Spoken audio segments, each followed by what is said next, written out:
প্রিয় সাংবাদিক বন্ধুরা, আসসালামু আলাইকুম।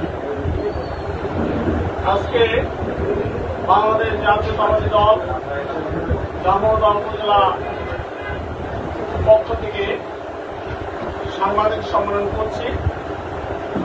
আপনারা অবগত আছেন, গতকাল একটি নিউজ হয়েছে, গতকালকে একটি নিউজ আজকে বিভিন্ন পত্রিকায় সেটা এসছে। আপনাদের অবগতির জন্য সেটা আমি জানাচ্ছি। চুয়াডাঙ্গার গাজীপুর গ্রামে বিএনপি নেতা নজির আহমেদ ও নুরুল ইসলামের নেতৃত্বে 91 জনের জামায়াতে যোগদান শিরোনামে সংবাদ প্রকাশিত হয়েছে। উক্ত সংবাদটি সম্পূর্ণ ভিত্তিহীন, ভাঙার উদ্দেশ্য প্রণোদিত ও রাজনৈতিকভাবে প্রণোদিত বিভ্রান্তিকর প্রচারণা। প্রিয় সাংবাদিক বন্ধুরা, আমরা স্পষ্টভাবে বলতে চাই, উল্লেখিত ব্যক্তিরা প্রকৃতপক্ষে জামায়াতের নেতাকর্মী ও সমর্থক এবং আওয়ামী লীগের একটি অংশ। তাদেরকে দিয়েই একটা যোগদান নাটক মঞ্চস্থ করা হয়েছে, যা অত্যন্ত দুঃখজনক। বিএনপির কয়েকজনের নাম এখানে ব্যবহার করা হয়েছে আর পত্রিকায় এসেছে। তারা দীর্ঘদিন ধরে বিএনপির সক্রিয় সদস্য এবং দলের বর্তমান সাংগঠনিক কাঠামোতেও তারা দায়িত্বশীল ভূমিকায় রয়েছে। দলীয় নীতি আদর্শের সঙ্গে তারা সংগতিপূর্ণ এবং সক্রিয় রয়েছেন। তারা অর্থাৎ বিএনপির কেউ ওই অনুষ্ঠানে উপস্থিত ছিলেন না। বিএনপির 9 জনের নাম ওখানে উল্লেখ করা হয়েছে। সেই 9 জনের ভিতরে 8 জন এখানে উপস্থিত আছে।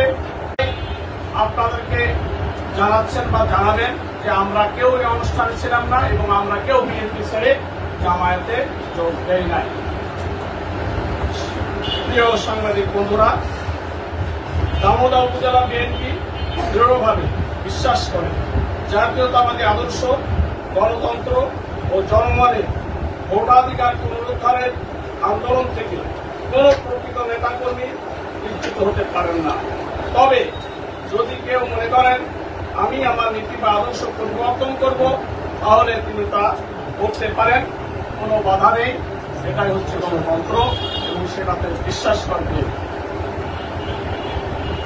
8-10 জন বেশ কিছু জামায়াতের লোক দিয়ে একটা যোগদান নাটক মঞ্চস্থ করিয়ে বিএনপি ও নির্দলীয় সাধারণ মানুষের নাম ব্যবহার করে এবং আওয়ামী লীগের কিছু নেতাদের উপস্থিত করে একটা মিথ্যাচার করা হয়েছে। এ ধরনের মিথ্যা প্রচারণার মাধ্যমে জামায়াতের প্রত্যক্ষ সহায়তায় বিএনপিকে বিভ্রান্ত ও দুর্বল করার চেষ্টা করছে, যা আমরা দৃঢ়ভাবে প্রতিবাদ ও প্রত্যাখ্যান করছি।